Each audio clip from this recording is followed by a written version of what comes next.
네, 쌀쌀한 날씨가 이어지는 요즘 이 지속적인 재채기와 콧물이 흐르는 증상이 계속된다면 알러지성 비염을 의심해 보셔야겠습니다. 네, 한방에서는 비염의 치료를 폐의 면역력을 키우는 것에서 시작된다고 합니다. 오늘 건강365에서 확인해 보시죠.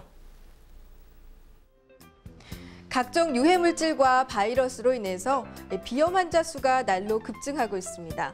최근 건강보험평가원의 자료에 따르면 6년 동안 알레르기성 비염 환자 수가 무려 57.7%나 급증했다고 합니다. 네, 아침에 일어나면은 이제 보통 정상인들도 코가 한쪽이 막히는데 저 같은 경우는 두 쪽 다 막혀가지고 이제 숨을 코로 못 쉬고 입으로 숨 쉬다 보니까 항상 이제 칼칼한 느낌이 들어서 그런 불편이 좀 있었고, 그리고 하루 종일 콧물과 그리고 이렇게 비염이 있는 사람들은 이제 기관지까지 좋지 않기 때문에 제가 원하지 않는 재채기가 나와서 이제 공기가 바뀐다든지 외부에서 안으로 들어간다든지 이런 식이 되면은 많이 이제 재채기가 나와서 그런 불편함 때문에 이제 병을 찾게 되었습니다.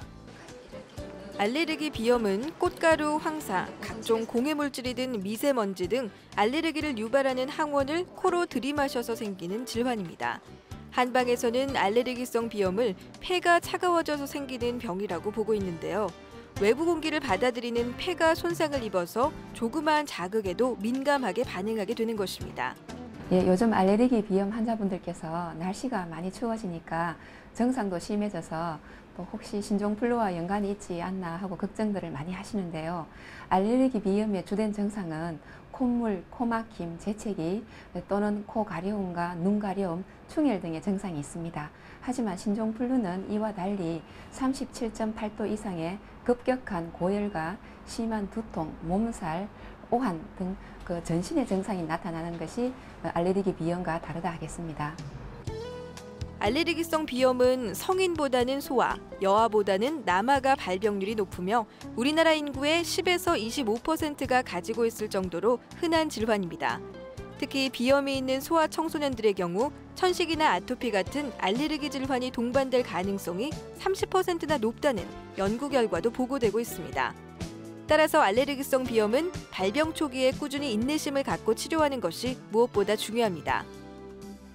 일반적으로 알레르기 비염은 콧물, 코막힘, 재채기에 코 중심으로 나타나는 증상이다 보니까 코만을 치료하지 않나 하고 생각하시는 분들이 많으신데요. 한의학에서는 코만을 국소적으로 치료하지 않고 폐 장기를 튼튼히 해주면서도 오장육부의 균형을 맞추어서 면역성을 증강시켜 근본을 치료하고 있습니다. 민감해져 있는 비강 점막에 직접적으로 한약재를 도포하여서 점막을 안정시키고 또 침과 뜸으로 폐 경락을 자극하면서 한약을 복용하여 코와 폐를 따뜻하게 하고 몸 전체의 기능을 활성화시킵니다. 알레르기성 비염은 일단 원인 제거가 우선입니다. 음식물이나 호흡을 통해서 접할 수 있는 원인을 미리 파악해서 접촉하지 않도록 주의를 기울여야 합니다. 또 외출 후에는 손을 깨끗이 씻고 증상이 심할 때는 코 속 점막이나 구강 점막을 생리식염수로 씻어주는 것도 도움이 되겠습니다.